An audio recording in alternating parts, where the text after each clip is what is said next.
So why share the screen? Because she was screaming. Your life, please everybody your life. No. Sharing now. Is it a stuff? What's it called? The last team.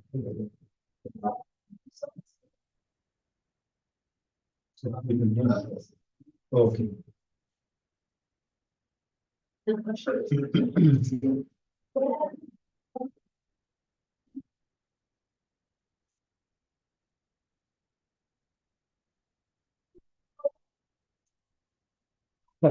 I need to share this screen first. Let's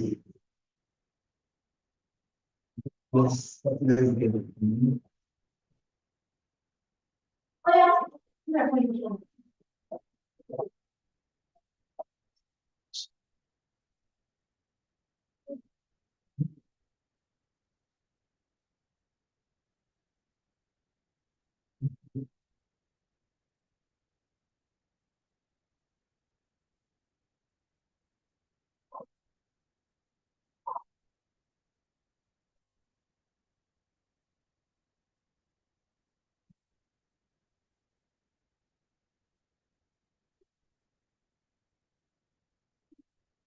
Okay, so I'm sharing my screen.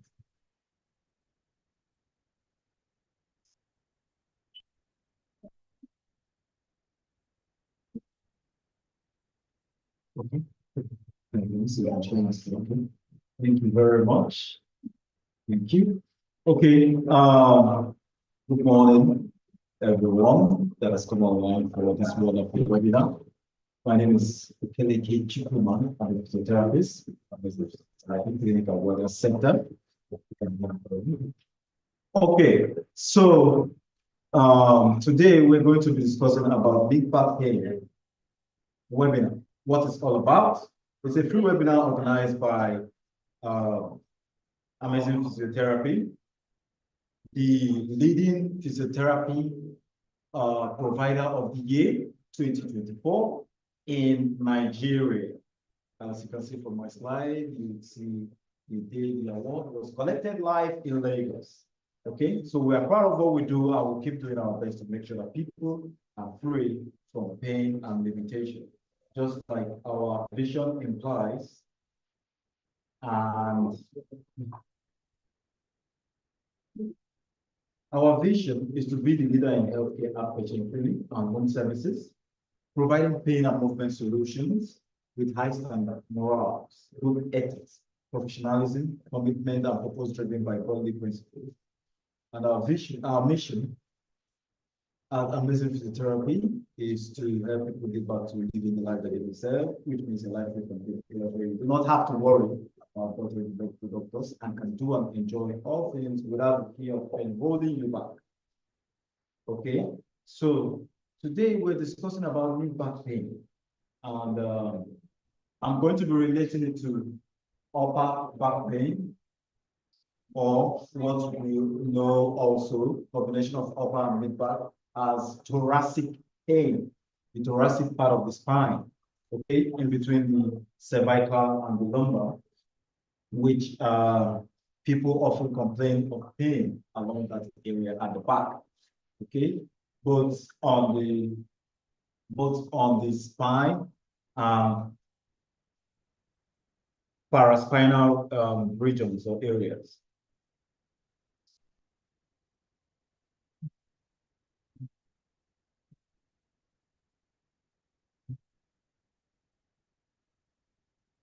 Okay, so the mid back is just your back at this point.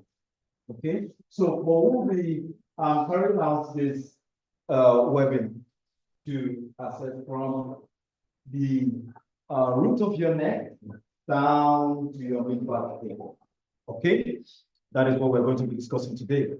And all the pain relating to those areas and how you can take care of it on your own and when you need a professional to come in different situations. Okay? So back pain could be upper back pain, could be mid back pain, could be low back pain. but today we're talking about the thoracic back pain, which involves the upper and the mid back pain. Okay, so it is caused due to some several issues relating from trauma to pathological or disease state. Okay, so be muscle strain, ligamentous injury, or it could be a pathology where an organ failure is causing such a pain, or even cancer on the spine, you know, and other related issues around the spine. Okay, so the thoracic spine is kyphotic in nature, so it is curved out, and then that curvature has to be maintained in certain order, and it is not as mobile as the other parts of the spine. It is less mobile than the cervical spine. I will tell you that. Okay, it is less mobile than the cervical spine. That is the spine located at the neck. Okay, the thoracic spine at the back is less mobile. That means the spinal contents of your neck move freely more than the ones in your upper back and mid back. Okay, so it extends from the roots of the neck or the bottom of the neck down to the lumbar spine. Okay, so anything that is happening within the thoracic area can still affect other parts of the body, like your shoulder, your scapula, and your lower back. Okay, because and your neck also, because there are structures that connect both your neck and the lower back and the upper back. There are structures that connect your shoulder to the upper back still. Okay, and some of these structures can extend down to the mid back. Okay, so that is why some exercises, some kind of poor posture, some kind of movements that are not that are not done in a coordinated manner can cause pain in these regions that we're talking about. Okay, so while we are discussing about the thoracic pain, we'll have to understand the structures that make up this part of the body. Okay, I have a picture. I don't know if you can see my slide right now. I have a picture of the slide showing the back exposed with the right-hand side having the ribs and the inner structures there on the thoracic spine. And then on the left, we have the more of the superficial structures there. Okay, so on the thoracic spine, we have structures that attach muscle, like the trapezius, to the thoracic spine. Now, the trapezius is a muscle that extends and is divided into three forms. We have the upper trapezius, we have the midpoint, and then we have the lower trapezius. Okay, the lower trapezius extends down to the mid-back. Okay, so most times it is this particular muscle that creates most of the tension in people that are exposed to mid-back pain or upper back pain relating to work-related activities. Okay, so this is the muscle that is most implicated, and the one another muscle that is most implicated is just found just beneath the trapezius. It's called the rhomboid muscle. We have the rhomboid minor and the rhomboid major. Okay, the great stability between the thoracic spine and the scapula that is just beside it there. Okay, the scapula just beside it to the with relation to the thoracic spine. Okay, so these muscles create a firm and a consistent attachment. And now, with movements that is inconsistent with their nature, they start to get stressed. They start to get irritated, which can lead to different forms of pain, ranging from a pain like a big prick to a burning sensation on the back, as if there's something crawling on your back towards different directions. So, knowing how to identify their functions, know their nature, and when not to trigger the stress level in these muscles will also help you to prevent and thereby reduce some form of pain on your back if you have any right now. So majorly, pain to these muscles are more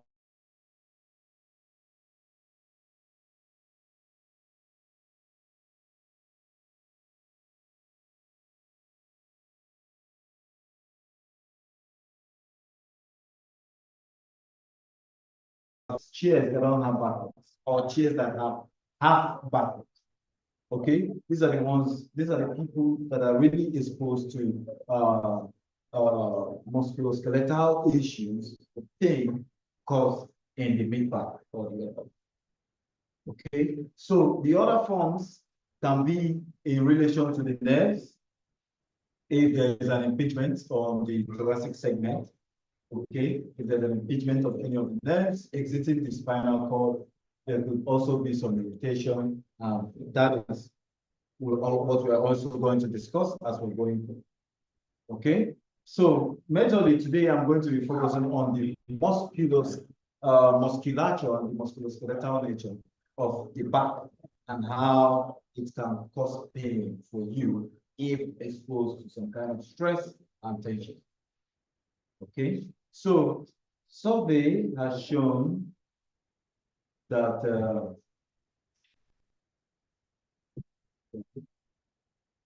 lot of survey has shown that people with thoracic back pain come in different forms and variants.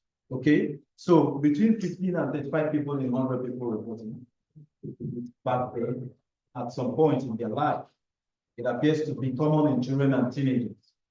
As it is in adults, it is more common in girls. Okay, so people with mid-back pain have different presentations.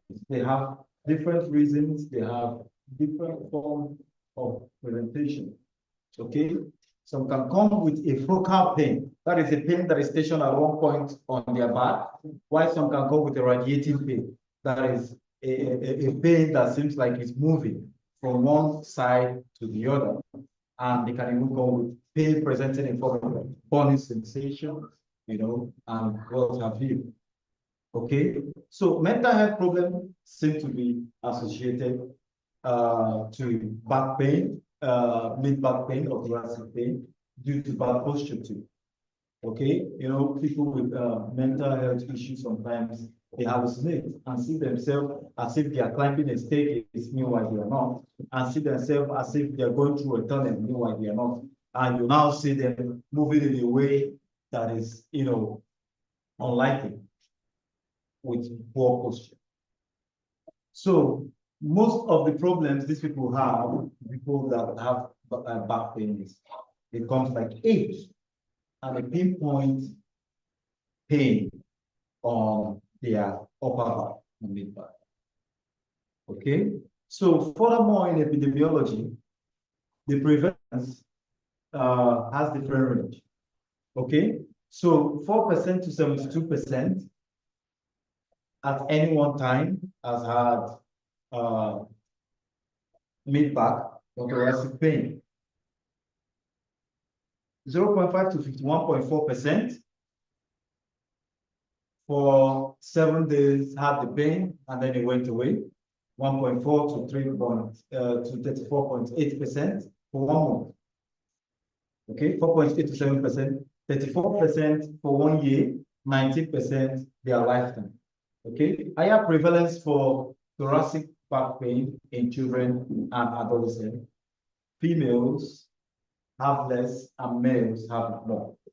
Males because of work-related activity. Okay, males are involved in more hard jobs and hard labor. So maybe women that are exposed to work settings like that will also be exposed, okay, for a longer period. Okay, so numerous factors contribute to the development of mid back pain, including acute injuries, chronic overuse, imbalance, poor posture, age-related changes, systemic diseases, and genetic disposition. Okay, risk factors can come in form of occupational demands, exercise participation, lifestyle. Okay, identifying the risk factors that could predispose you to thoracic pain will also help you to recover faster. Okay, so it occurs as a result of trauma. Maybe something hit you on the back, because I've met a client that a tree landed on his back. Lucky enough, he didn't sustain a very serious injury. It was really bad. He was he's a man of, let's say, 65 years old, and a tree landed on his back, a medium-sized tree. And how he narrowly escaped was to the glory of God. But at the end of the day, he started having thoracic back pain. He started having low back. So we managed him for that for 2 weeks, and he was perfectly fine and resumed working with it. So trauma, sudden trauma to the back, maybe something lands on your back accidentally, or you were pushed and you land with your back. And that is why avoiding fall in elderly is very, very important. Please, if you have an elderly person in your house, or you have an elderly person close to you, anytime you're with the person, don't let the person be alone when the person is about to move. Don't let the person be alone. Stand close, move closer. Because the risk of fall, 65% of death globally in elderly geriatric patients is due to fall. Okay, so their body is fragile at that point, and imagine a glass falling down. So most of them might have osteoporotic bones, they will know, and then after that fall, they just have multiple minor fractures here and there. Complicate their issues in diabetic patients, other hypertensive patients, even more shock, and then giving the body more metabolic and more load to push towards regenerative process, creating more complications for such a person. So it is very important for you to understand that when you are close to an elderly, or you're taking care of an elderly, you're dealing with an elderly, monitoring their movement all the time, you shouldn't be carried away, you shouldn't miss that part. It should be the most important thing that you do for us. Okay, so sudden trauma, sudden injury, okay, it could be as a result of accident, road traffic accident, okay, which is of a minor value, and then minor fractures were sustained on the rib, the ventral part of the ribs, or the spine itself, the thoracic spine itself, minor fractures, and then with due care within a good facility, you will get to a point where you will need some therapy for the post-traumatic pain. So, poor posture. Poor posture. I will tell you that poor posture attributes to 40% of the mid, back, and upper back pain that people feel every day. Poor posture. Okay. And this particular, that is increased kyphosis, increased outward curvature of the spine at that level. And this particular poor posture can also affect the shoulder and affect the neck. It forms a cascade, and at some point, it leads to lower back pain, which is also attributed to the part that the biomechanical structure has been altered. So there is a shift, an imbalance in the biomechanical structure of the spine, leading to some form of load on some particular side more than the other side. So imagine somebody having a kind of posture where he or she tilts to one side and bends forward. Okay, so there's more stress on the side that he's bending to, and less stress on the opposite side. Okay, so what is the implication of that? The implication of that is that the muscles on that side that is stressed more will now be overworked. And at the end of the day, when the person wants to rest at night, maybe lie down and stretch, there's a lot of pain. You can't sleep, discomfort coming in, and then it is a very big problem for the individual. Okay, so some resort to taking of pain medications, and other alternatives to try and relieve those issues. Okay, so other forms of thoracic back pain occur from inflammatory, degenerative, metabolic, infective, and neoplastic conditions. Okay, these are disease or pathological conditions. Okay, conditions such as primary and secondary osteoporosis, especially vertebral fracture, hyperkyphosis, just like I mentioned, hyperkyphosis, hunchback, okay, exaggerated outward curvature of the thoracic spine. Okay, arising from vertebral bone loss, ankylosing spondylitis, fusing of the spinal levels. Okay, osteoarthritis of the spine, Schwann's disease. Okay, so the most common cause of thoracic back pain appears to originate from muscular irritation, just like I mentioned before. Okay, lack of strength is also there, poor posture, like I mentioned before, prolonged sitting at a computer. So these factors that I'm listing out will make you understand why an office worker would have pain like that. Somebody that sits down a lot is exposed to. In fact, that is part of the reason why we're making this webinar today, because we got a lot of reports last month about the major backlash people suffer from sitting down a lot within the office. And then when they're carried away, on their computer for hours, they stand up and they start having a lot of pain and discomfort at the back. In fact, it has really taken people off work for a long time. To show you that it's a debilitating issue, and it should be handled with care and attention. Okay, using heavy backpack. Okay, for students, people that might be doing their masters, PhD, and you are carrying a lot of things because of the type of research you're doing. You're always carrying it back. I've had a client like that. He was doing his PhD in University of Abuja, and then that period he was complaining of mid back pain, upper back pain, and lower back pain. So anytime he comes to our office, he will drop a very big backpack. So I watched him I treated him the first time. He came back and said that, oh, he felt much better the first day. And then the next day, after work, he started feeling that issue coming back. So on the second treatment, I assessed him closely. And then I told him that this bag that you're carrying, let's check the weight. We checked the weight of the bag, and it was more than 20 kg. Believe me. It's more than 20 kg. And it's like bags that are used by mountain climbers. Okay, so I told him that he's going to drop this. He said all his work tools are here, that he's doing his PhD, that he needs to finish up for his research. I told him to drop this. Let's just do what we call an assessment with this.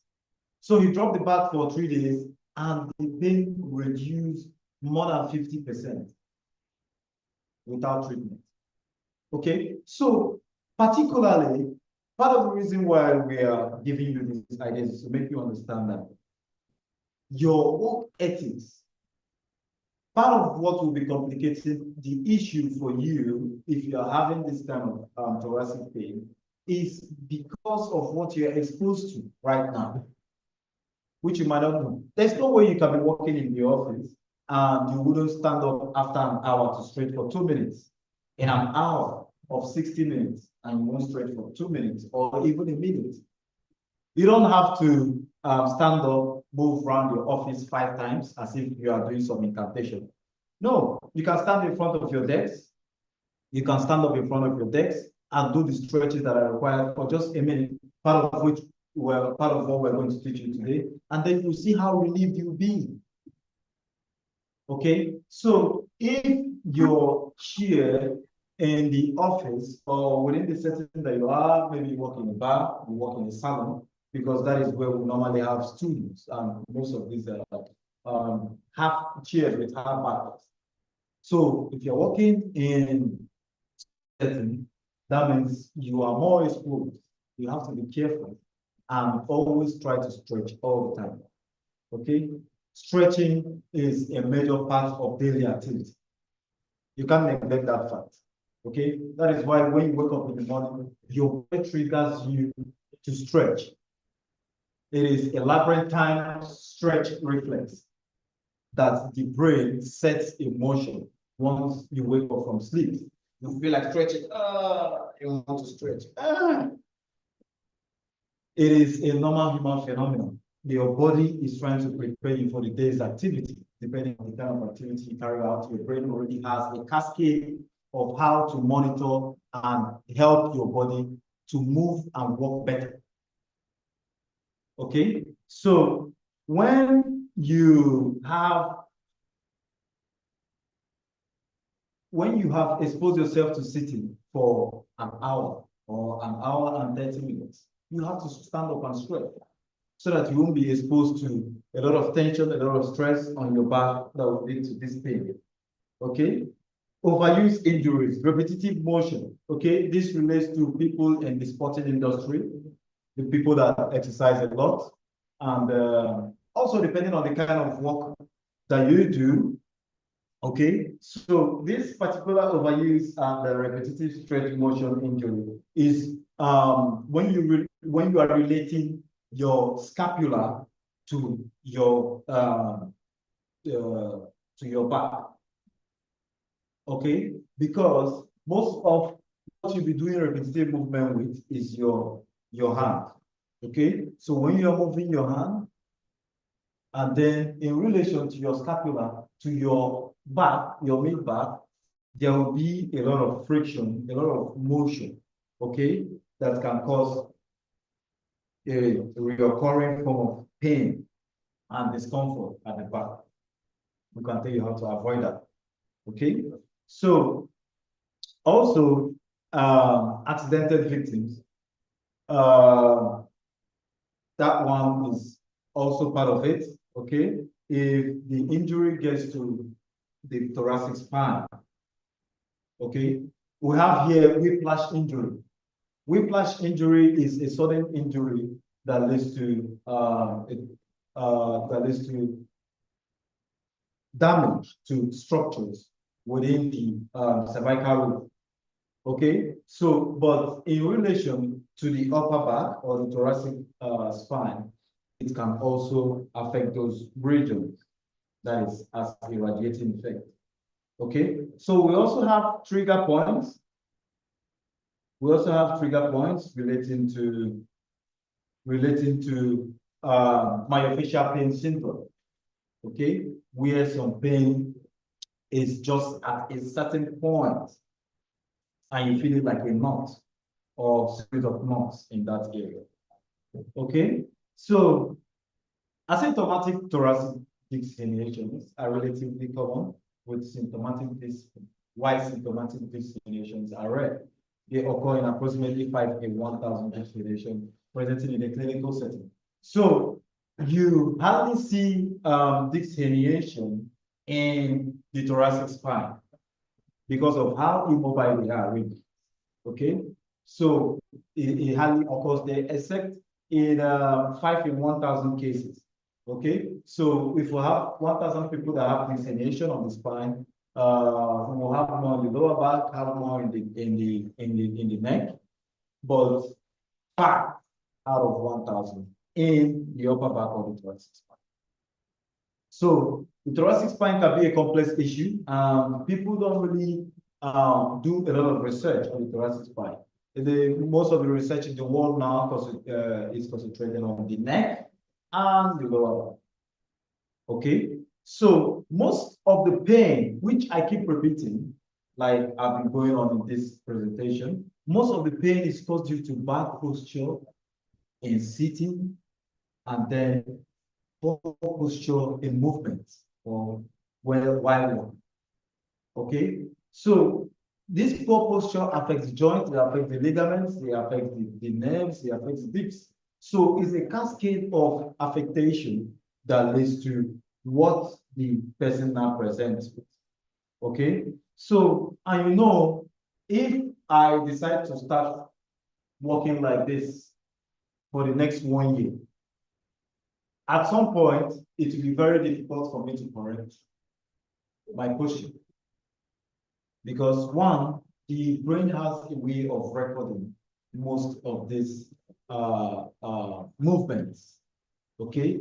Keeping it so that it would voluntarily and involuntarily help you to multitask in certain occasions. So you can be talking to somebody, you can be saying something very serious, and you are not even thinking of how you are walking. Okay, so it's the function of what your brain has done.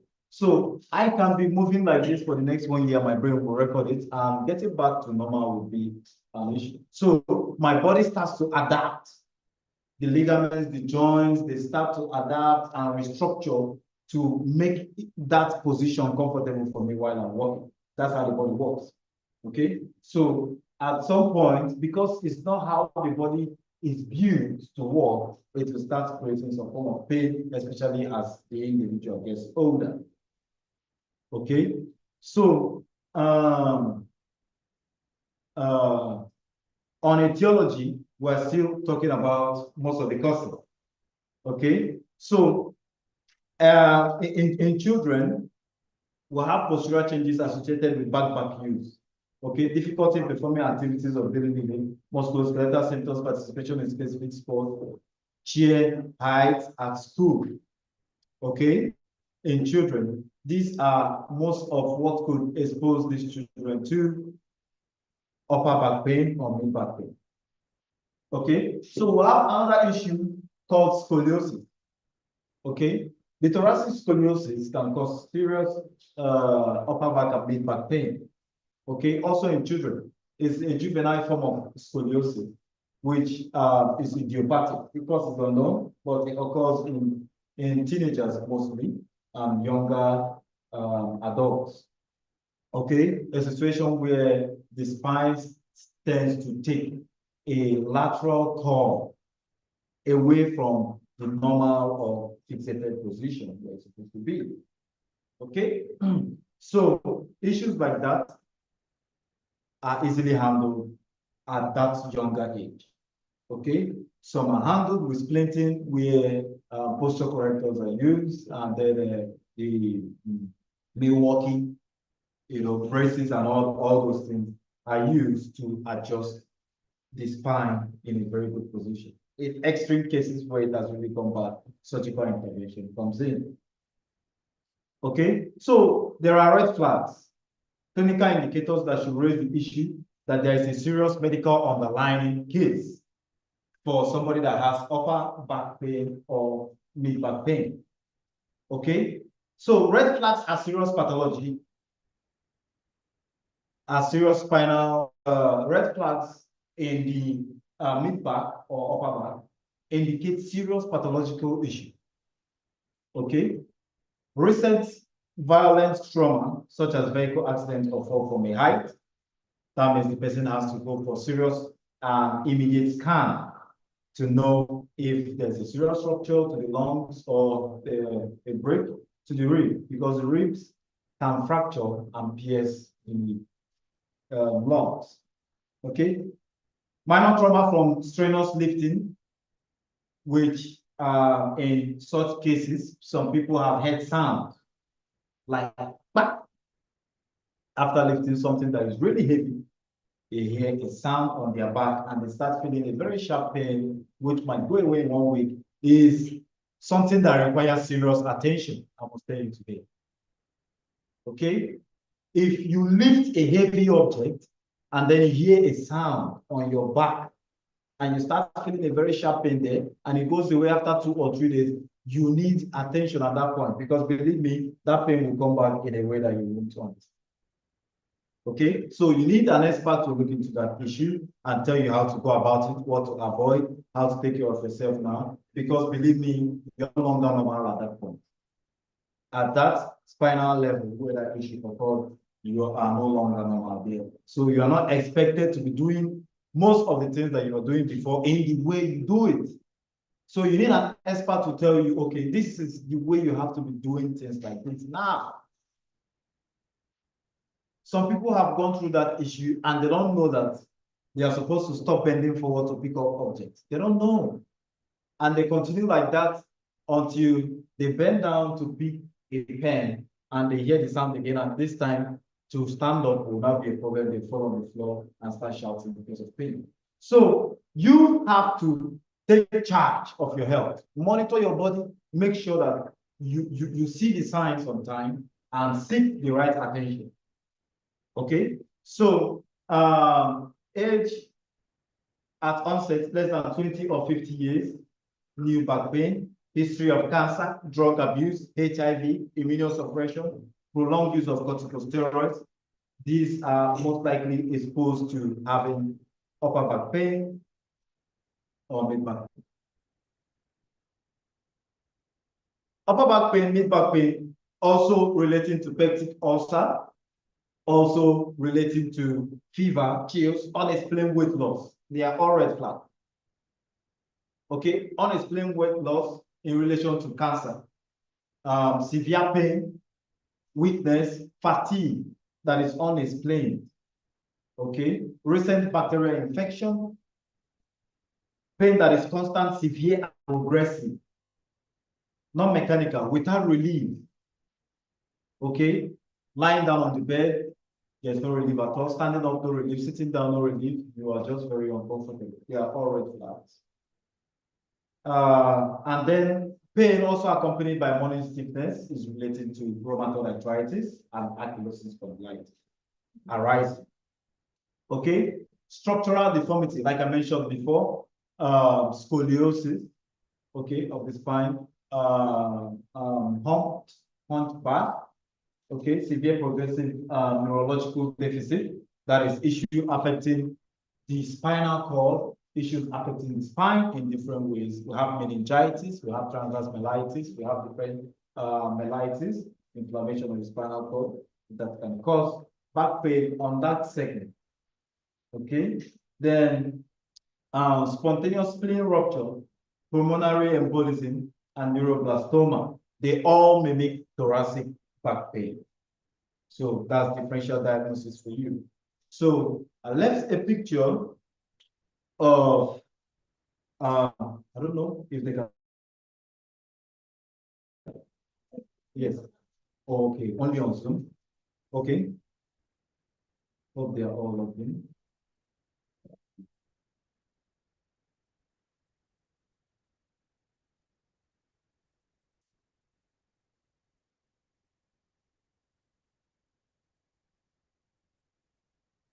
Yes, I'm still sharing. Oh, okay. I want to see what they're seeing on Zoom for my screen, so that I will be sure that they are seeing the right pictures. Okay, so moving on, we have a pictorial representation of points where internal organs can refer pain on the upper and mid back along the thoracic spine. Okay, so the heart radiates pain at this point, just at the medial border of your scapula. Okay, that's where the heart radiates pain. Okay, and then the stomach radiates pain on the mid back. Okay, so people that have had severe peptic ulcer would understand this particular one. When their stomach is on fire, they start having serious pain either in front or at the back. Okay, it's like burning and very painful. Okay.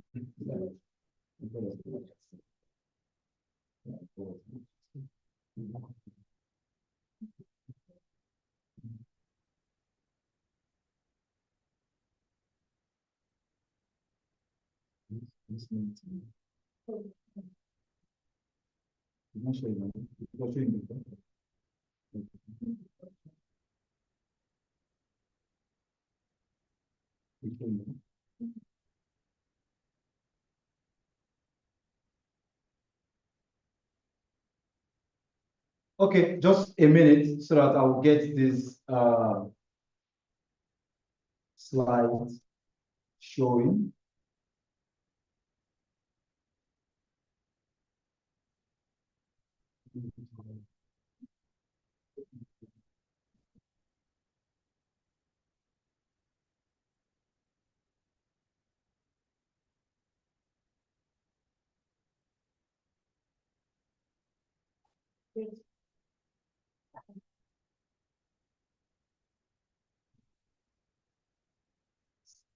Okay, yes, thank you.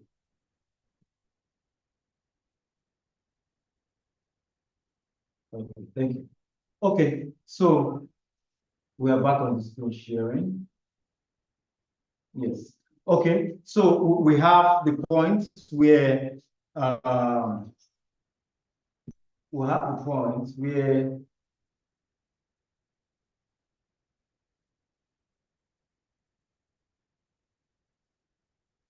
the point where the stomach refers pain on the mid-back. At that point, relating to the thoracic spine. Okay, and then we have the liver and gallbladder by the side at the paraspinal region coming towards the abdomen, down like that. And then we have the heart also coming in front at that point, down the hands. So the pictorial presentation is there, and then we have also pain of the spleen coming up to the shoulder. Then the lung and diaphragm is felt round from the neck to the upper back and round. Okay, pain from the diaphragm and the lungs is felt like that. So when we're talking of lung pathologies, when we're talking of issues relating to the diaphragm failure and all that, and the person is complaining of pain, these are the red flags that we are talking about. Okay, these are the red flags that we're talking about. Okay, so moving on, what are the clinical presentation? Okay, the clinical presentation of mid-back pain relates to pain, stiffness, muscle spasm, tightness in the surrounding muscles, postural changes, rounded shoulder, forward head posture, often due to prolonged poor posture or pain. Then neurological symptoms, numbness, tingling, weakness might occur along those areas. A point where there is a pain, muscle knots felt, and then on palpation, both light or deep palpation, depending on the severity, pain is felt. Night pain, especially at night. So it's a common feature of shoulder pathologies too, but it relates to back pain, upper back pain, and mid back pain. Neurological symptoms. So I'm trying to move on so that we can quickly get the points here. Okay, so postural abnormalities, like I've said before, one of the risk factors, overuse and repetitive strain. Okay, so due to activity. Okay, so diagnosis. Accurate diagnosis is done through a lot of factors to make sure that we are dealing with something that we can handle at each point.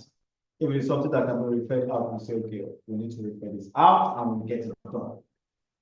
So X-ray is done, MRI is done, ultrasound is done, arthroscopy is also done, depending on what we're looking at.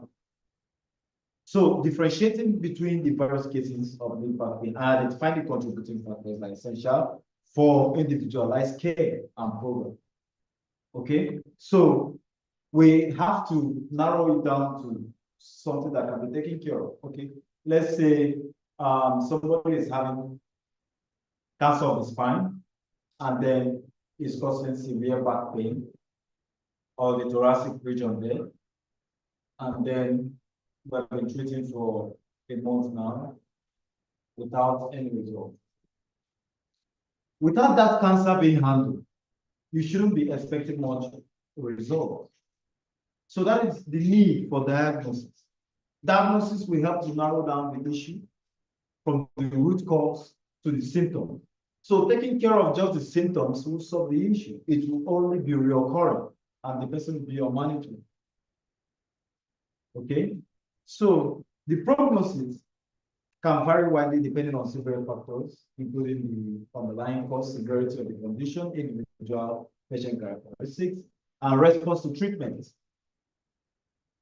Okay? So if this person that is presenting with back pain has just what is relating to muscle strain, it can easily be taken care of.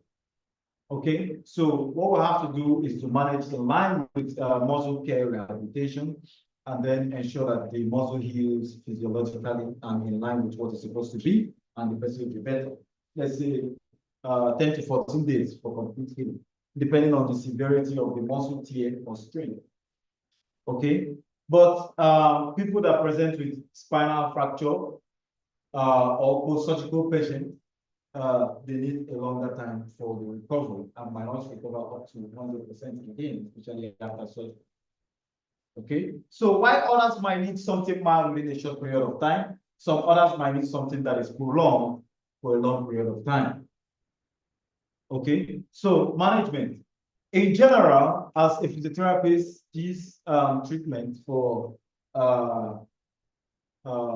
thoracic pain encompasses a lot. Okay, we have soft tissue massage, both muscular and trigger point releasing as forms of manual therapy. Okay, light thoracic spinal mobilization for pain relief, firm thoracic spinal mobilization for stiffness, manipulations, modalities such as heat, ice, protection such as compression, padding, strapping, bracing, also support brace, taping, also used to support some areas and reduce the tension and relieve the pain and stiffness. Muscular stretches, very, very important, like I mentioned earlier. Range of motion and breathing exercises for chest expansion work, and then mobilizing the rib cage for a better feel and movement. Okay, postural training for power and alignment, muscular strength and endurance exercises, very, very important. Dry needling in form of acupuncture, also added advantage. Patient education and economic advice is a must for making changes in lifestyle. Okay, people that are exposed to some kind of work where they have to sit for a long time. We teach and teach and teach the need to stand up and stretch for some time. I have a colleague that was exposed to something like that. And when I advised her to start standing, moving around for some time, to understand the importance of stretching and mobilization, she started telling me that after 1 week of practicing it, although she skipped sometimes because she's not used to it, after 1 week of practicing it, now she hardly feels that pain. Hardly. Okay, so exposing yourself from the removing yourself from the risk factors would help you to avoid complications in this thoracic pain that we're talking about. Okay, so if you're having the pain already and you remove yourself from what is causing that pain, you find out that you have 50% of relief today, even as we're speaking. That is how effective or how bad exposure to things like this could be. Okay. Some people have identified that throughout the week from Monday to Friday while they are working, they're always having the pain. But they notice that Saturday, Sunday, while they are not in the office, on Sunday, they feel much better. And you know, some even go to church, jump up and dance like the way they won't do in their office. And by evening, they are feeling much better to start work on Monday. And they wouldn't know why they are feeling like that. But all glory to God for people happy. Okay, so exercise therapy is also used. We have range of motion exercises, passive and active assisted exercises to improve flexibility and joint mobility. Okay, proprioceptive neuromuscular training, balance and coordination exercises to help. Yoga has been proven to be helpful too with hypotherapy. They have all been proven to be helpful. Okay.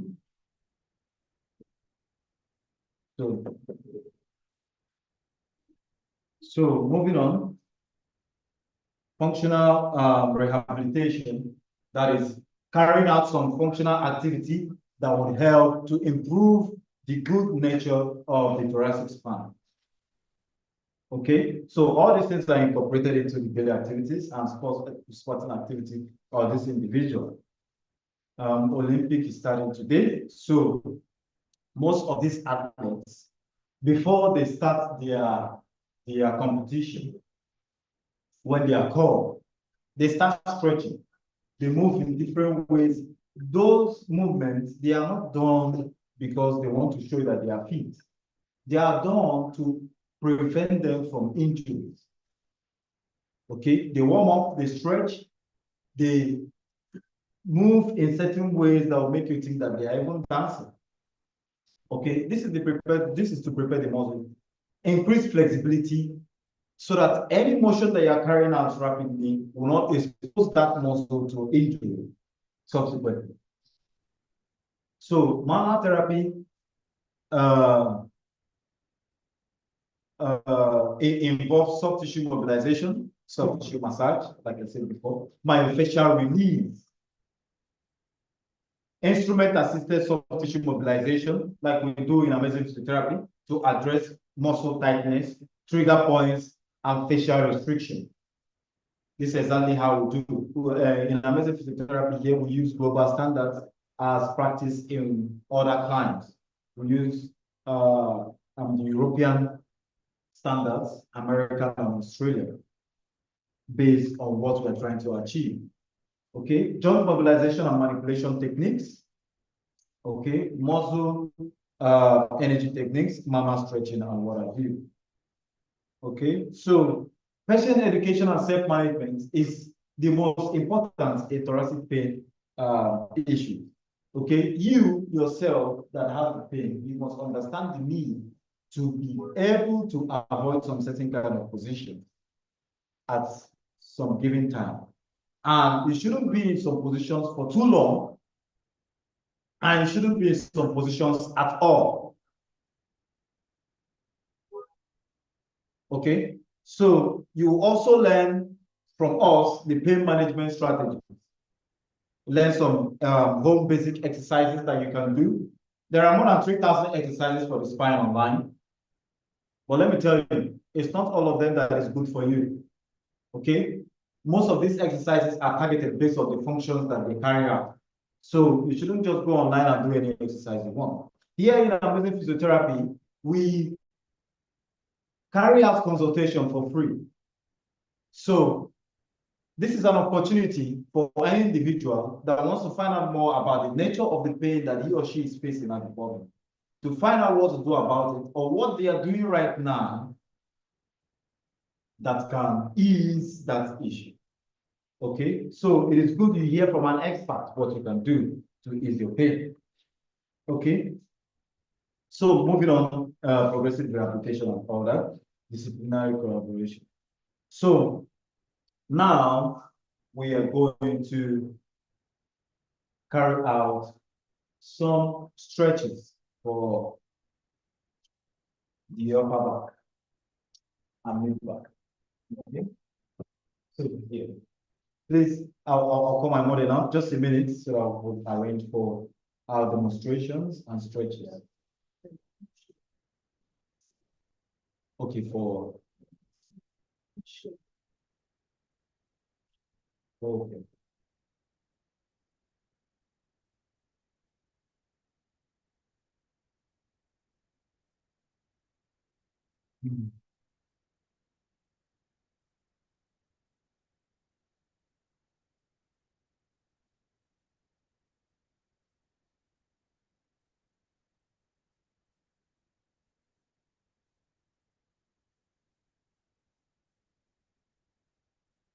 Okay, sir.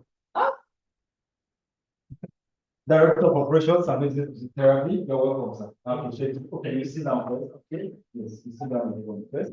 Okay, good. So now, am I athleticism. Thank you very much. My police, I really appreciate you for doing the wonderful work. Now, there are different kinds of stretches for the mid back and the upper back. Okay, I've been doing this for years now, and I can tell you for free that they are really effective, especially even in people that feel stressed after the day's job, and they are not feeling any pain, but they are feeling some kind of heaviness, they are feeling stress on their back, their body feels some kind of stiff without pain. Most of these stretches will help you to reduce yourself instantly, and it works like that. Okay, so we'll start with the ones that will be done assisted. We'll start with assisted stretches before we go to the ones that you can do on your own. So if you are a single lady or a single guy, I pity you for this one, because it's the married people that will enjoy it. Okay, so you're welcome, sir. Okay, so you take your two hands like this. Good. And you bring it up to your forehead. Good. So now, I, as a physiotherapist, I would take, I don't know, this is you.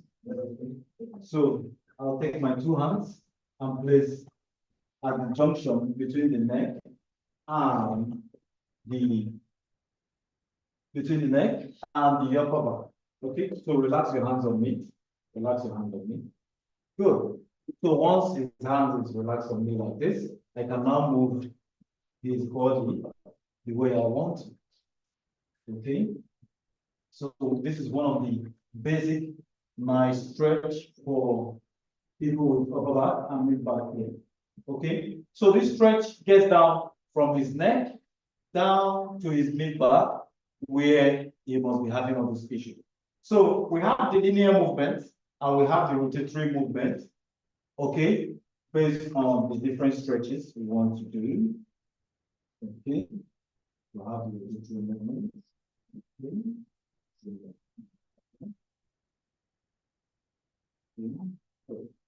So this helps to strengthen the structures for people that have rounded shoulder, for people that have increased curvature of the spine, will feel this impact more. Okay, so good. Okay, so relax. Good. Wonderful. So the second one is the neck hug stretch. Okay, take your two hands off. Okay.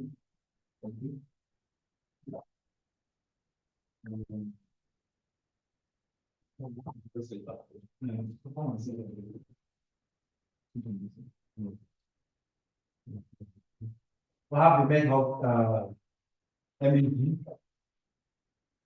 MWH, neck hug stretch. Okay, so then take your two hands off.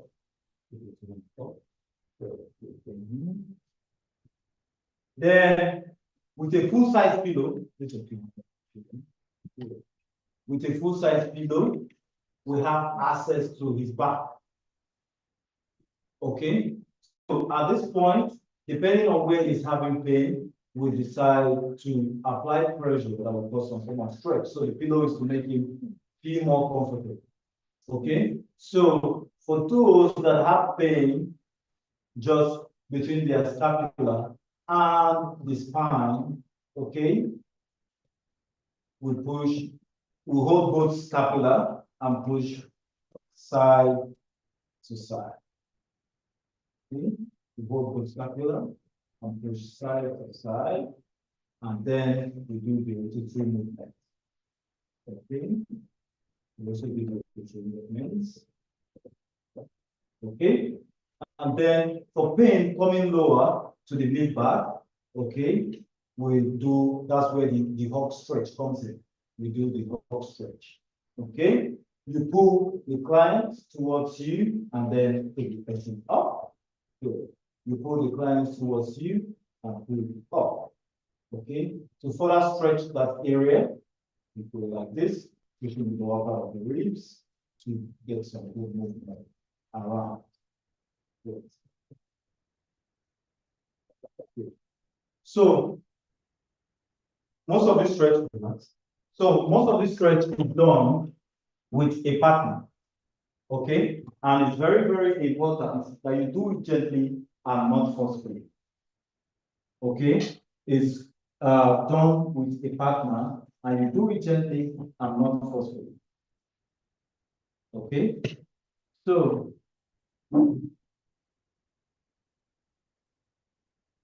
the other stretches are done without. I just want to show you the simple and minor stretches that you can do at home. Okay, sir. Well, thank you very much. I appreciate it. Thank you. So most of other stretches I'll skip for you, but let me be done with personal stretch. So most of the other stretches are done without an individual helping you out. Okay. Yes. So lying on your side with your hands straight out and your legs folded. Okay. And your two hands on each other. You stretch like an open book without moving your body sideways. Okay. You stretch like an open book like this. You come back again. This.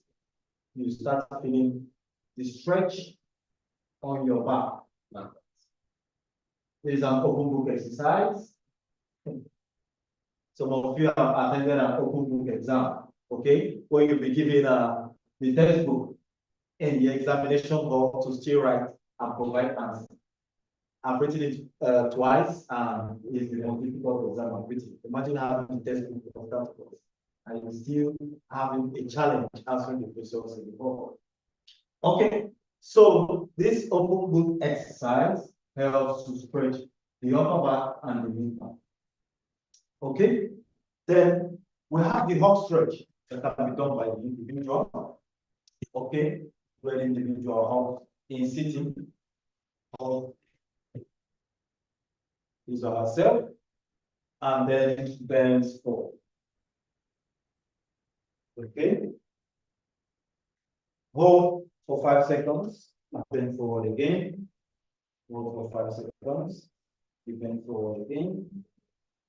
You hold for 5 seconds, you bend forward again. Okay, so very, very important stretch.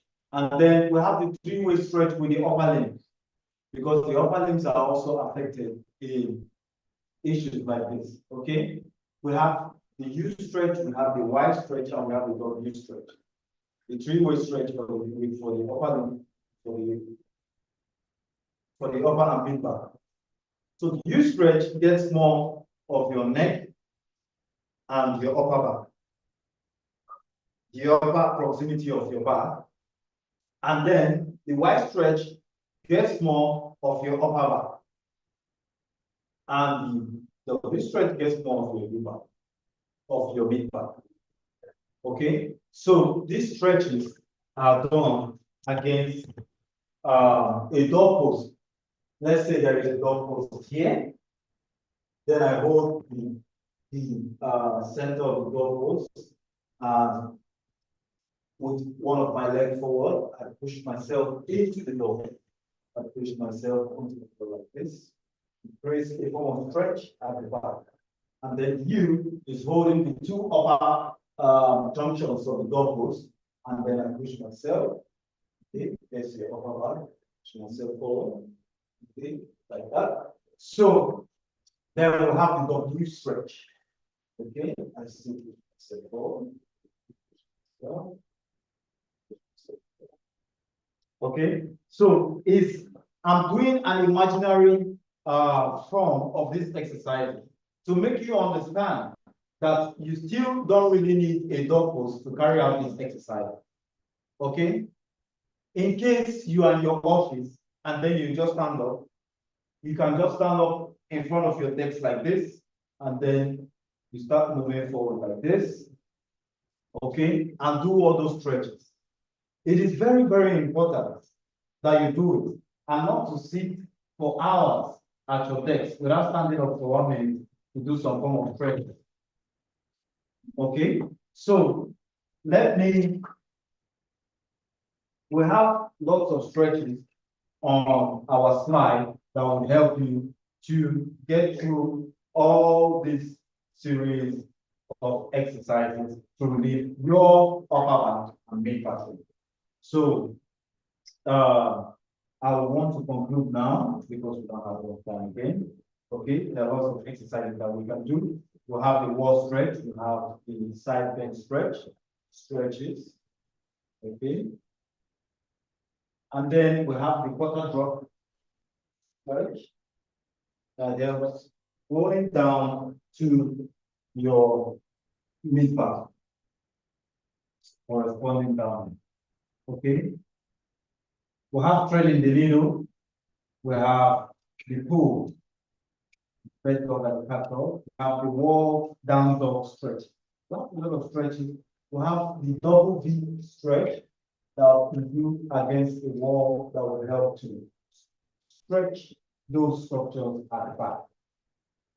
So myofascial pain syndrome is a very disturbing and discomforting pain in the back. And it's normally felt between the scapula, maybe just a little bit lower, just below the scapula, or beside the scapula and the spine, along this area. Myofascial pain syndrome, trigger points. Okay, very terrible.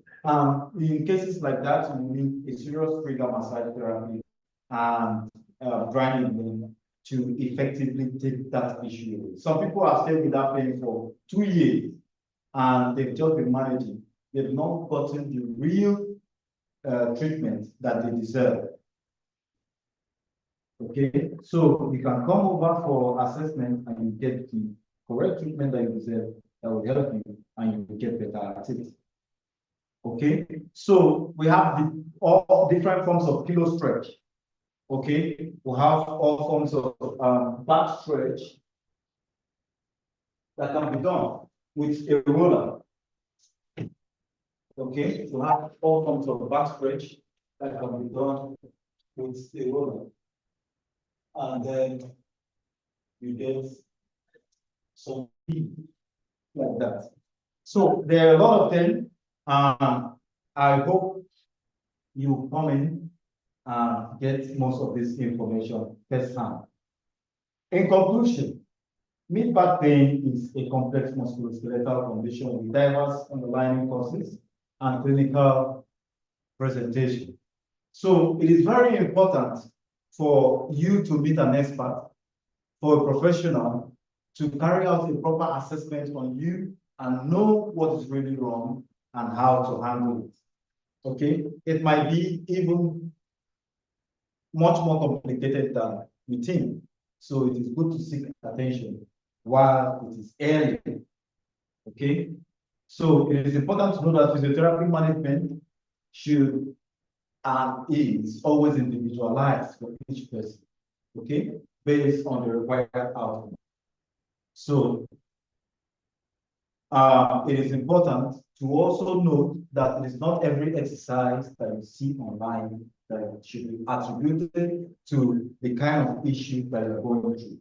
It is very important that you meet an expert today and get that pain off your mid back and upper back.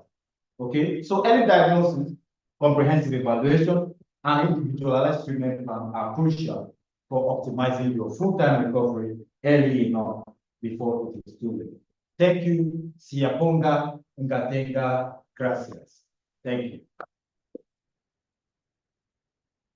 So we'll be taking questions or contributions from different parts of the world. We'll be taking contributions and questions from different parts of the world so that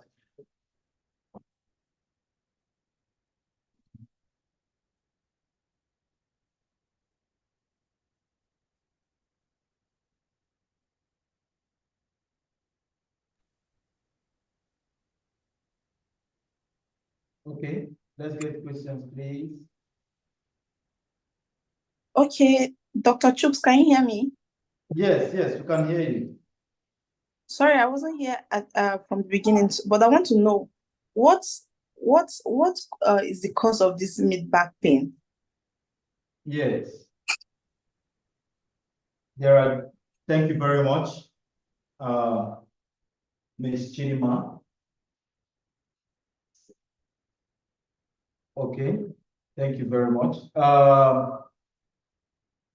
The cause is attributed to three major factors.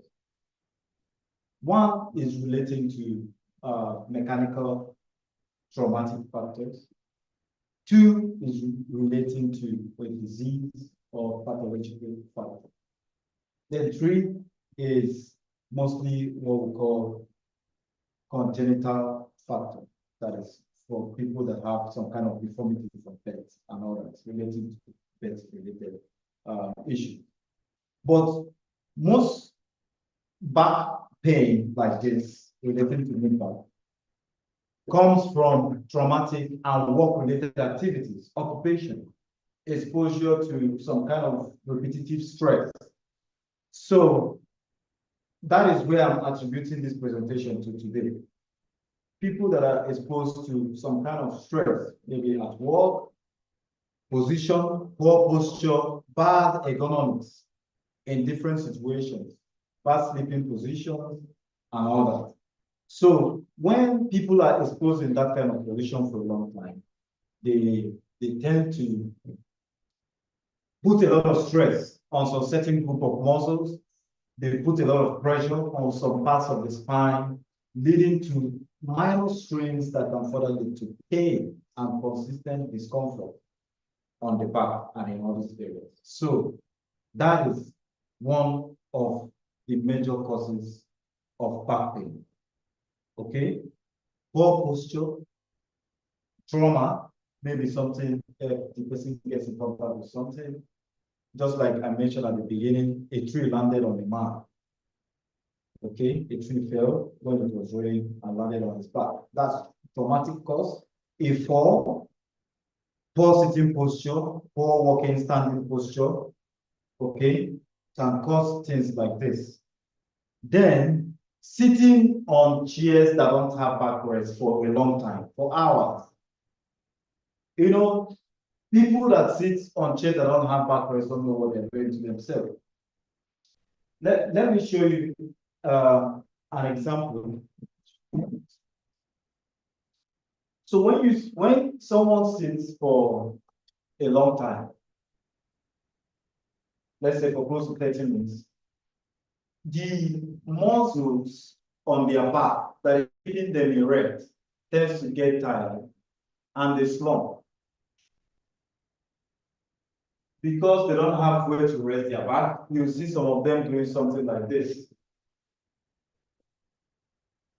Okay, so doing something like this, you are now putting some of the pressure on your upper limb, more pressure on your shoulder relating to your back, causing friction between your spine and your ribs, like that, for a very long time. If you get tired of that one, the person will now come like this. So coming like this, thereby complicating the issue more, increasing the kyphotic curve of the thoracic spine, causing, you can imagine somebody staying like this for hours. They just like standing like this for hours. So you're exposing those structures to major classic discomfort, which will lead to pain on the mid back and the upper back, which can also move to your neck, because some muscles that are in your neck extend to those areas too. Those are the causes. Thank you very much. Okay, let's get more questions, please. Let's get more questions. Okay. Okay, Dr. Chooks. Yes, go ahead. Yeah, I have one more question. Okay, you Okay. talked about poor sitting or poor sleeping posture. Yes. Can you demonstrate what kind of sleeping posture that can cause this mid back pain? You just talked about this, you just listed it, but would like to know what we are doing wrong exactly. Okay. Okay. Poor sitting posture that can cause upper back and mid back pain. Okay, so like I mentioned before, sitting for a long time on chairs that don't have backrest, sitting for a long time on chairs that have half backrest is dangerous. So you must have to take note of all of this. Yes, definitely.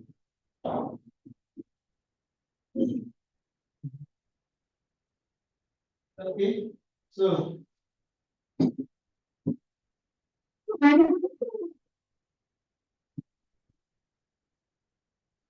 producing. Hope you're getting it. So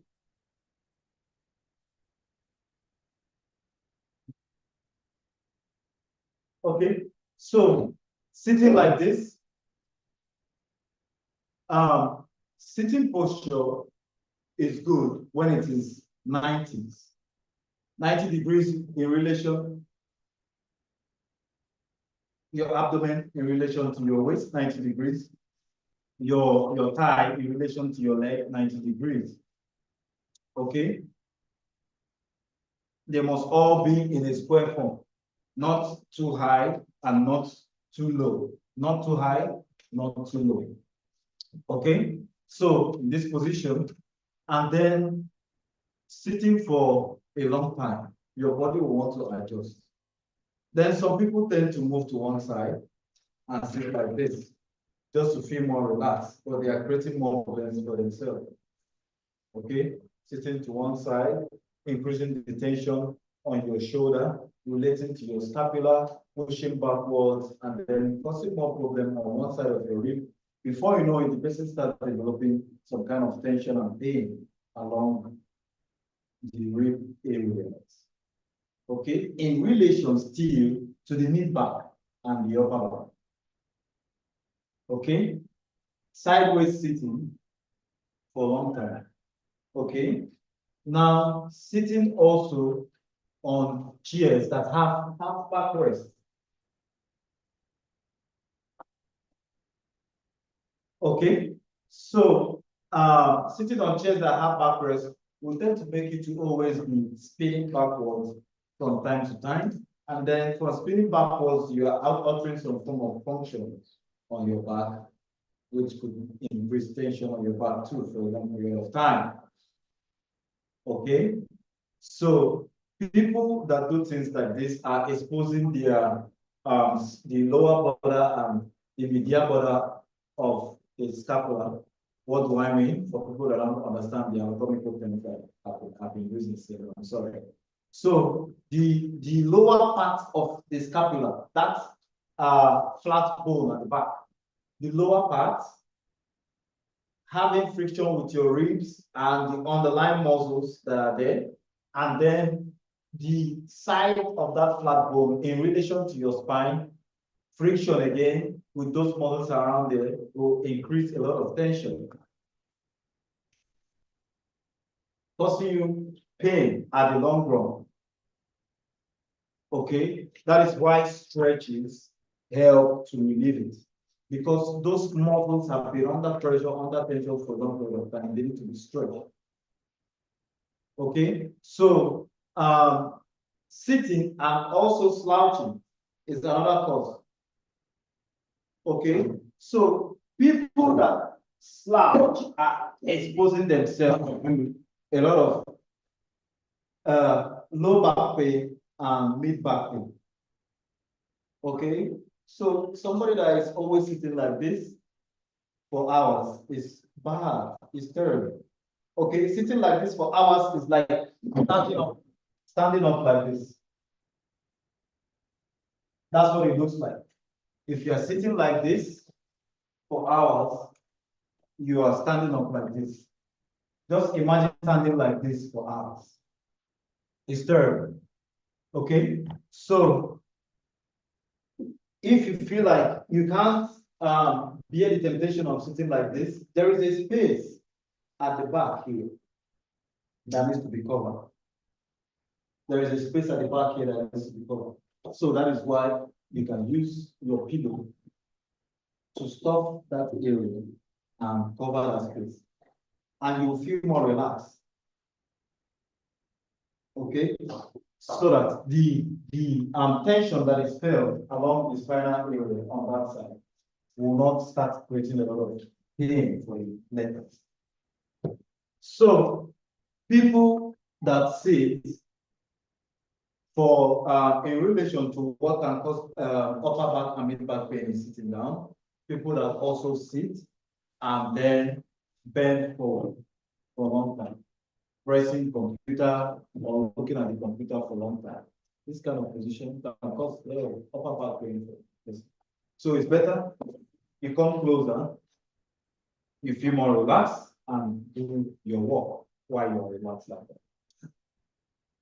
Okay, so thank you very much. Okay.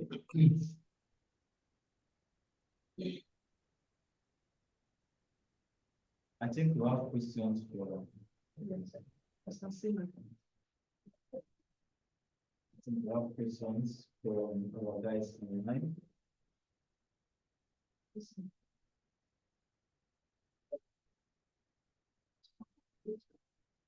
Yes.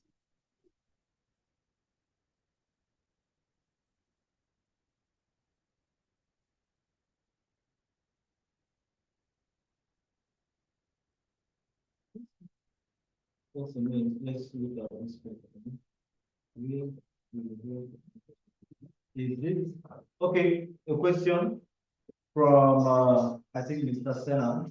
He said, "Is it really possible to reverse what has been clinically declared degenerative spondylosis, or is it something to be managed or simply lived for life?"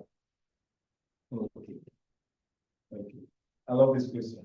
You know, it is a major issue that people face when they hear degenerative spine disease or spondylosis. Okay, so degenerative in the sense that it is getting worse with time. Okay, so the spondylosis that we're talking about is relating to arthritis of that spine at that area, inflammation of the spine, and other degenerative changes that occur around that area. But the issue is that if you can stop that point from degenerating for a little while, the body has a way of introducing regeneration. Okay? The area will start regenerating as far as it's not exposed to degeneration. Now, ruling out the fact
okay, so let me let me use. I think we went off on the other side. Let me use uh,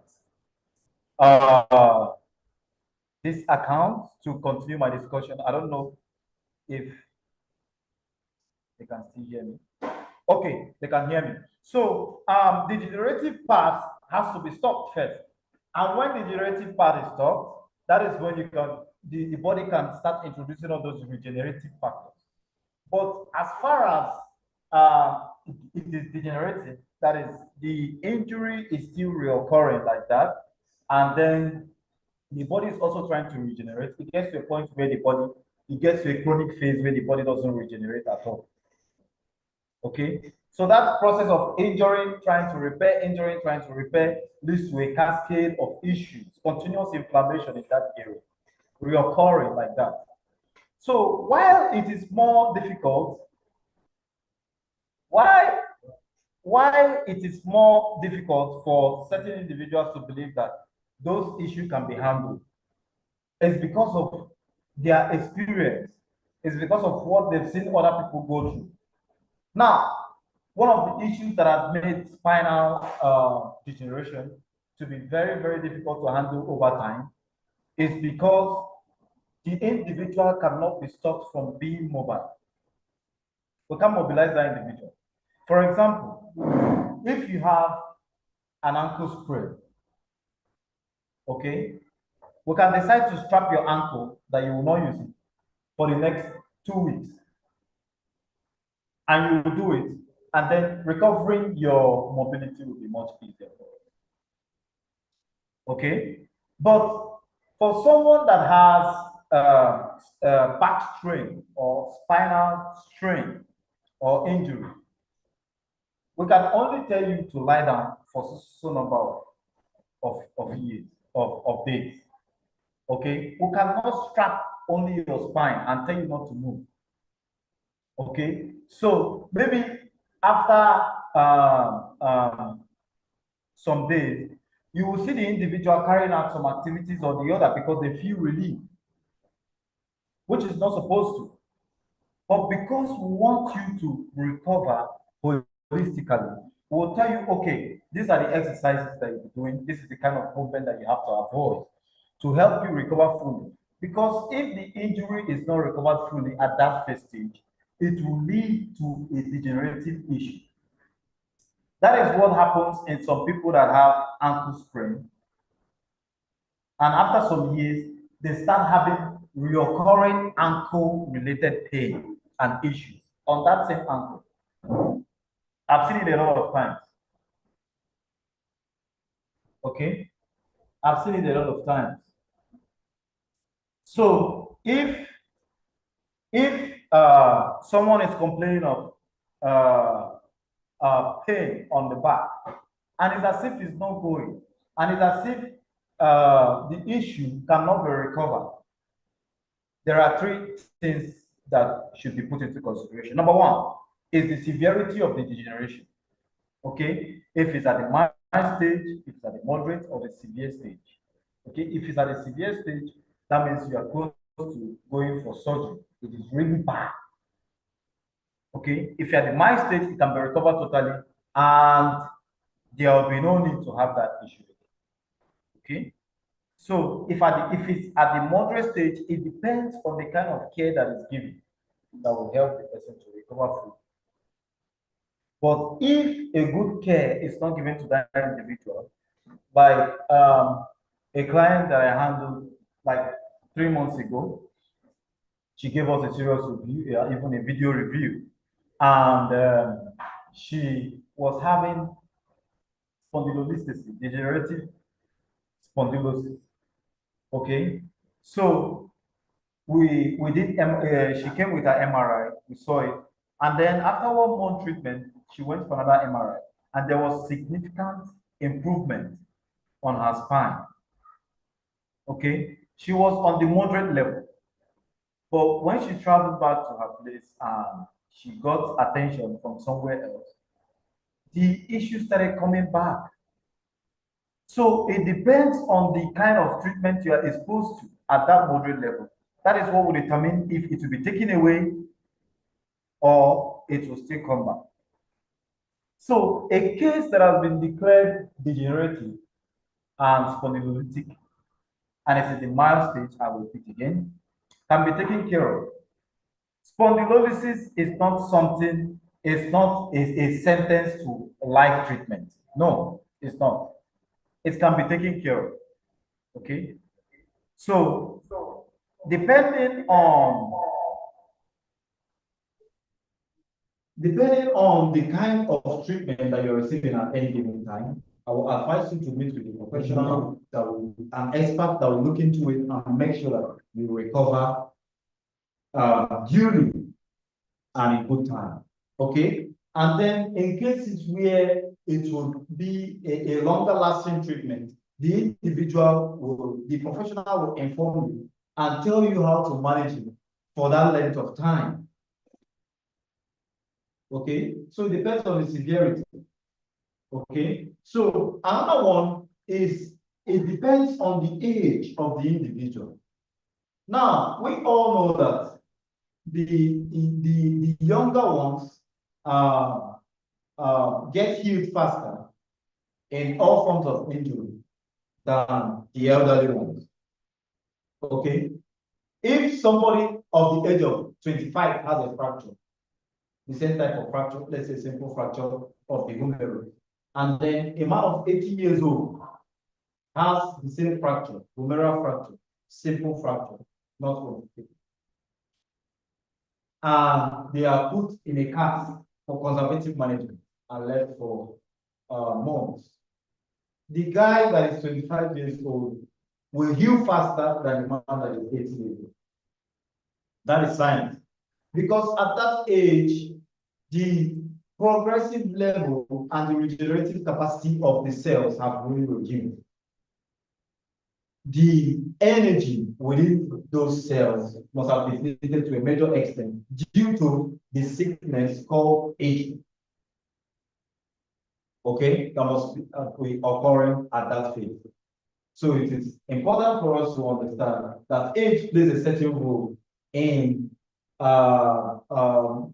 ensuring the progressive capability of individuals going through treatment for degenerative spondylosis. Okay, so those are the two factors that I can say for now that will help you understand better what your question seems like. Thank you very much. Okay, so when we logged out, someone asked a question, but you're not showing there. Okay. Doctor, what's your take on bed support, back support belts? My take on back support belts, yes, lumbar corset and thoracic support belt and all those things. Yes. I have nothing against those braces, but I must tell you, it is used for stabilization purposes. Spinal belts are used for stabilization purposes. And stabilization at what point? Okay, for people that have acute pain, that we need to stabilize that area for some time to get some level of healing first before we can progress. Yes, it is advised, but not for long. Okay, let's say for 2 or 3 weeks, but not for long. Okay, because if it is one for long, it would start making the muscles weaker. Now, I'm using the very simple terms that we can all understand, so I will get the point. Okay? There are all assistive devices. So, if you are assisting the spine to be stabilized for a long period of time, the muscles that are carrying out that function of making sure that you have this particular stability at your core, they are the core area. If you relieve them of that duty for some time, they will get weaker. It's like immobilizing that area. They will get weaker, and you will find yourself at the long run depending on those assistive devices. You will find yourself depending on those assistive devices, and it's not advised. Okay, so it's not advised to be worn for a long period of time. Okay, let us all understand this. Okay, and then another question. Yeah. Okay. Okay, so we have one question. Okay, go ahead. Okay. Any particular warning signs or symptoms associated with knee back pain that indicate a more serious underlying condition? Yes. They are serious red flags, just like I mentioned before. Increased loss of weight within a short period of time, severe pain that cannot be relieved in different positions. While lying, you are lying, the pain is still as much as it is. If you are sitting, it's still as much as it is. You are in different positions, still as much as it is. It's a red flag. Okay? And then combined with fever, feeling nauseous, combined with aches of different forms, maybe like headache, stomach ache, and others. So it's a red flag that you should know that this back pain is relating to something else. Okay? Back pain also relating to severe chest burn. You should seek medical attention. Okay? Back pain relating to severe chest burn. You should seek serious medical attention. It could be relating to ulcer and other ulcerous complications, which you need to attend to immediately. Okay? Next question, please. Okay, how can we differentiate between muscle-related back pain and pain caused by spinal injury? So it is left for the professional, the physiotherapist, to know that. Okay, so muscle-related back pain are gotten from specific tests and exercises, palpation and what have you. But the spinal back pain is related to the spine. Okay, so there is what we call the compression pressure that you can apply on the spine. And the pain of the spine is focal. If you're having spinal pain on a particular spinal segment, it is focal. Once pressure is applied on that spinal segment, you feel the pain at that point, and you'll be sure. Okay, it might be related to a strain of the longitudinal ligament fibrotic changes within those areas that has caused some form of stiffness. And then on movement, there's severe pain at that point. It's a focal pain. But muscle pain, we all know, can be felt by slight palpation of the muscles that are involved, especially on the muscle base. Okay, and then on movement of that muscle. If the muscle is responsible for extension, and then you extend and feel the pain on that particular muscle, and then you can identify it, then it will seriously involved in that. Then you know. Okay, next question, please. How do you approach the treatment of mid-back pain in patients with chronic conditions like scoliosis or osteoporosis? Okay, yes. Oh, that's a full-blown course on this. Okay, but scoliosis and osteoporosis. Okay, so there are guidelines according to UK standards, and the physiotherapists will take good care of that in that line of treatment. So in scoliosis, there are different forms of exercise. Okay, depending on the range of pain that the person is having, from mild to severe, depending on the range of pain, you will now incorporate different kinds of exercises, which we will do on our next webinar to make people understand that. And then for osteoporotic individuals, weight bearing is very, very important to analyze. You must analyze the kind of weight bearing activity or exercise that you do for this individual, because osteoporotic individuals, and depending on how osteoporotic the bones are, loss of bone density, it must have been so brittle that even carrying 5 kg can cause a fracture, a stress fracture. So you have to be very careful when it comes to osteoporotic clients in weight bearing. That is what I can say for now. Okay, so thank you very much. Next question. So you can read out the question. There are more questions. Okay. And Mr. Aligo is in the question. Yes, can taking epidural analgesic during CS cause mid-back pain that comes and goes within the yes. Yes, exactly. Yes, it can. It can. And you can contact us personally so that we'll give you a full debrief on how things like that come about. It's not what I will say now. Okay, do we have more questions? Yes, this epidural issue, we've handled cases like that a lot of times, and the women have come up with serious relief, never to come back. Okay, I think this is not moving on. Can I read out the question? Yes, yes, yes. Okay, thanks, Doc. I find your answer rather empowering. We were told by the GP that saw us that it was irreversible, even though it's a case of early onset or degenerative spondylosis. So my next question is how and where the right treatment can be assessed by someone in full-time employment? In full-time employment. Yes.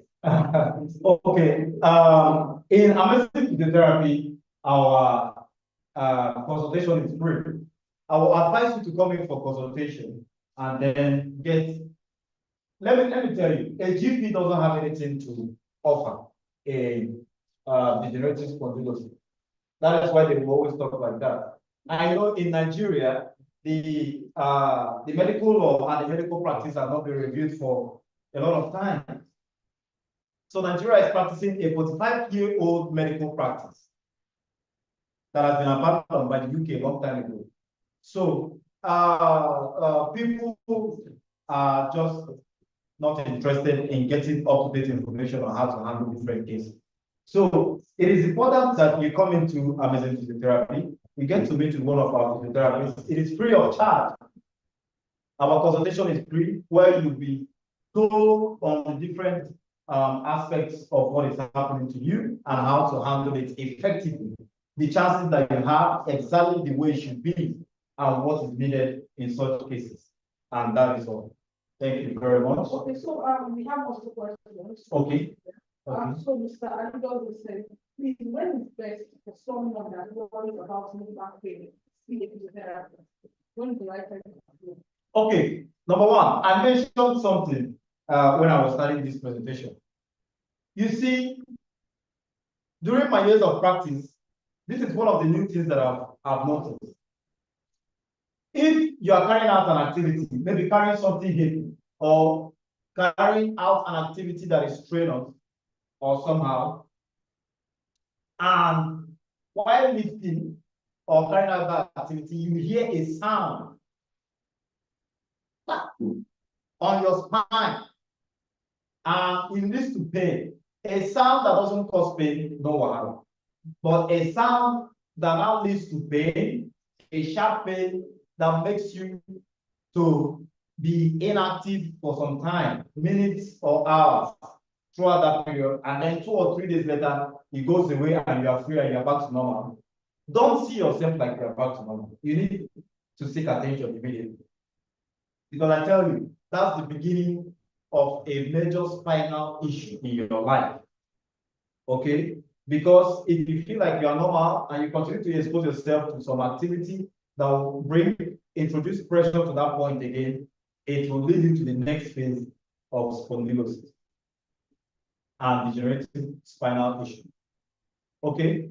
You just had an injury at that point, and if that injury is not well taken care of, it will lead to a cascade of events that will introduce degenerative factors into that part, into that joint, and start introducing degenerative spondylosis to that level of your spine. And if it graduates like that, because of the exposure to more stress and activity, it will be very bad. One day you might get up from your bed and you won't be able to move, and you think that is something spiritual. Okay, so very, very important. And now the other one is if you start having sudden onset of headaches, weight loss, severe pain that keeps exaggerating, even while lying down, sitting down, standing up, in every position, it keeps exaggerating like that. You have to seek attention immediately. Okay, and then for individuals that have been involved in accident, fine, we also have to be seek attention immediately so that X-ray, MRI, CT sort of can be done to assess all those areas and make sure that we don't have any situation from a medical practitioner, like a physiotherapist. Okay, yeah, amazing physiotherapy. Thank you very much. Okay, so we also have a question from Martha. What is the best sitting posture in order to prevent this back pain? And Okay. also, the next question, so you just put it together, is we would like to see examples of back sitting and standing postures. That's from Miss Chidema. back, sleeping, and standing posture. Yes, and the other one, what is the best position, like posture for sleeping? For sleeping to prevent back pain. Exactly. Yes. So different positions for sleeping. Okay.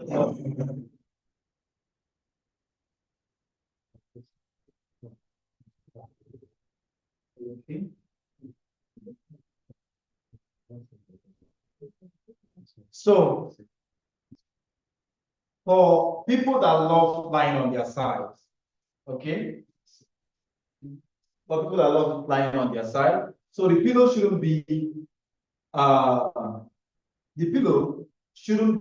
your shoulder shouldn't be on the pillow.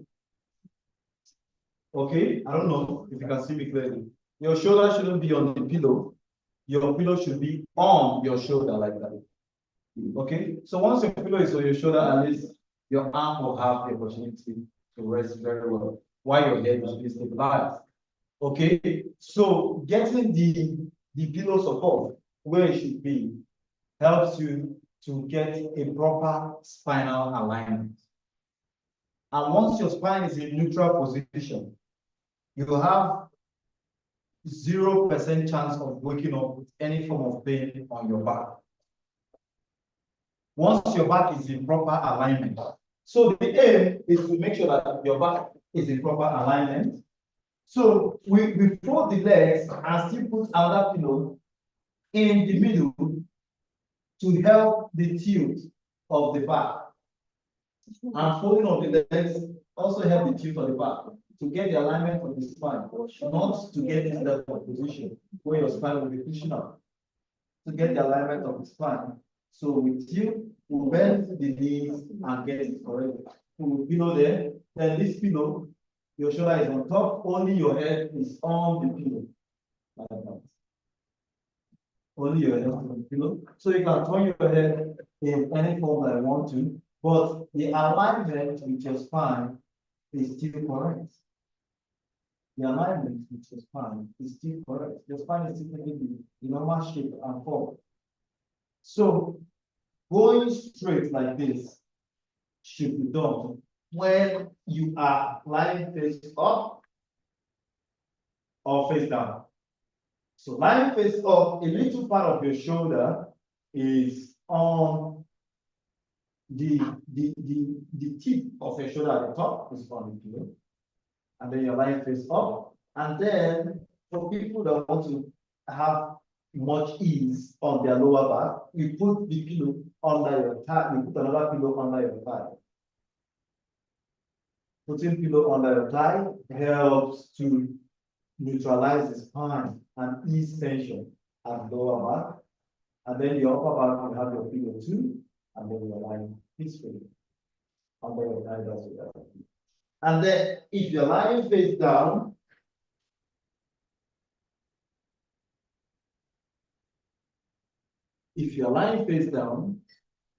okay, so your shoulders and your arms should be spaced out and your neck turned to one side. So you're not bringing your shoulder and your arm together like this.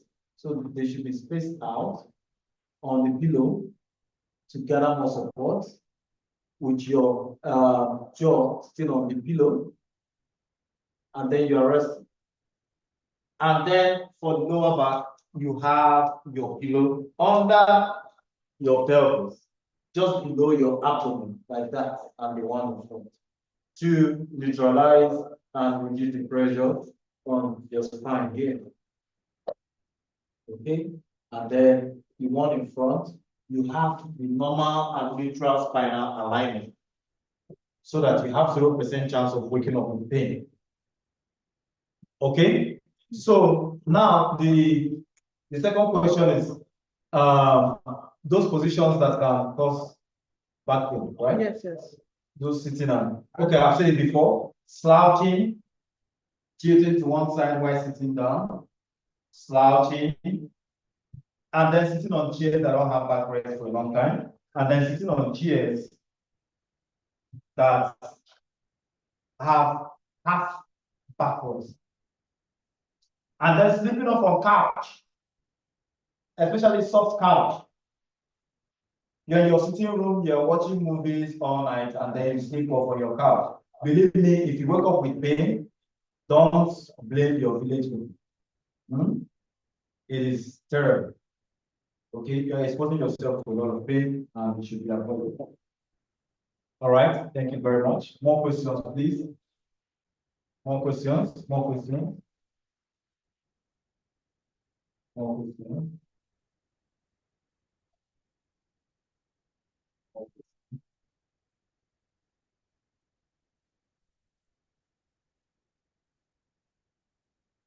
So we are always updating ourselves here in Amazing Physiotherapy. We are of global standards. We take care of clients of different categories from different parts of the world. That is our drive to make sure that our vision and our mission is always the first piece of whatever we're doing.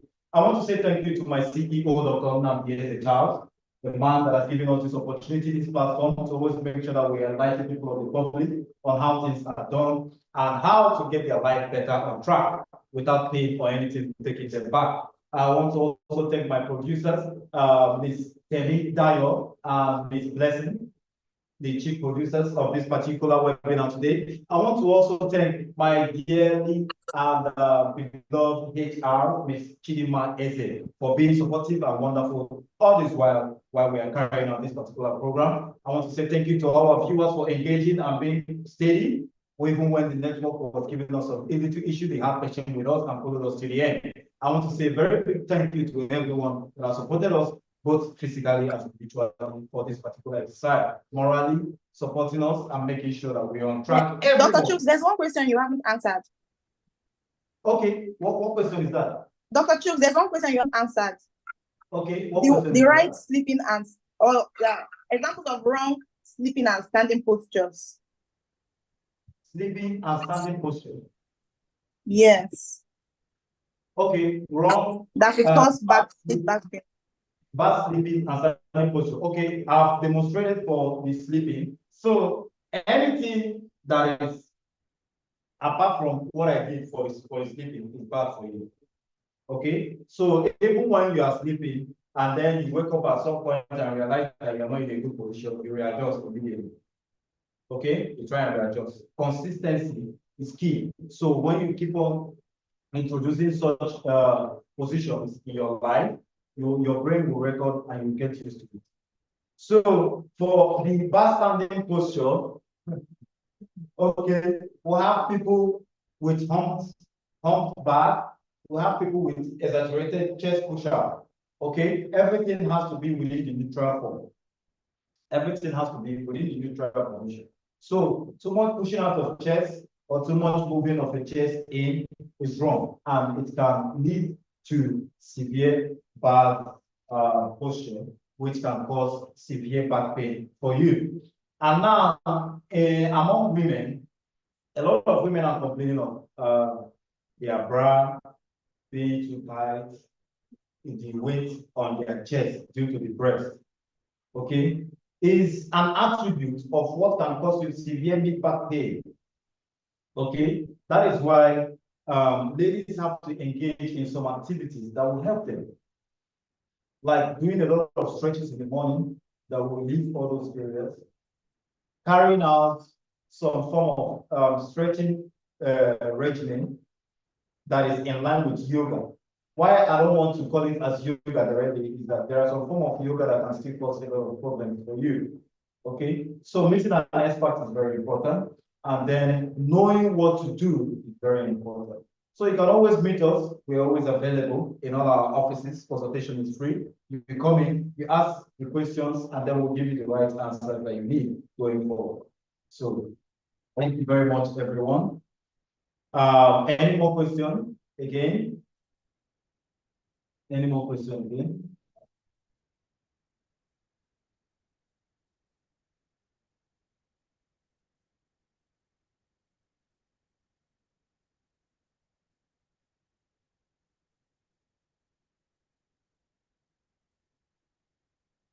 Okay, thank you very much once again for everyone that has really engaged with us in this webinar. I really appreciate your time I want to thank you very much for being part of this webinar. Thank you very much. On behalf of my CEO, Dr. Nnamdi Charles, once again, I say thank you, everyone. And now we have come to the end of the webinar. God bless you all. See you the last Friday of next month, where we'll be doing another webinar with one of our wonderful doctors. Have a nice weekend. Thank you.